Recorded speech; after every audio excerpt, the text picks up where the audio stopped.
As we continue to cover the mass shooting at a Walmart in Chesapeake, police say it'll take days to fully process the scene. A forensics expert talks about what that operation entails. Those bodies will be examined in place. You're going to get relationships between where the shooter was firing from and where the individuals finally came to rest. For the people doing this forensic work, the detectives, all the first responders, the trauma and the stress can take a mental health toll. Our Stephanie Hudson spoke with a member of the Virginia Law Enforcement Assistance Program about what they're going through now and in the years to come. Steph. Alana, the group started in 2008 following the Virginia Tech mass shooting.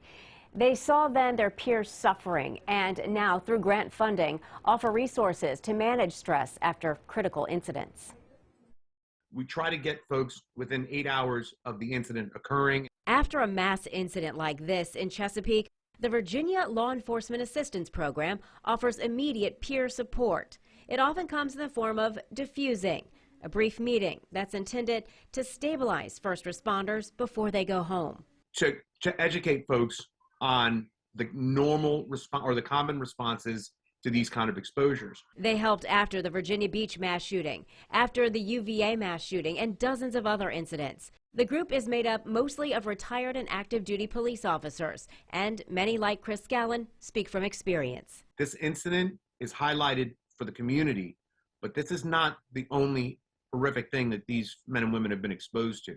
Scallon says after a traumatic event like this, first responders often experience anxiety, irritability, and trouble sleeping. They may be more inclined to drink alcohol. These are normal responses. But what we want to do is we want to tell them, say, well, these are some of the tools that we can use, whether it be meditation, whether it be talking to a clinician, whether, destigmatizing the need to getting mental health support. They do not force their way into any active scene or investigation or want to get in the way of an officer's natural resiliency. But as the dust settles, so to speak, we'll start helping or providing them with, hey, this is some of the services that we provide. As you need, please let us know.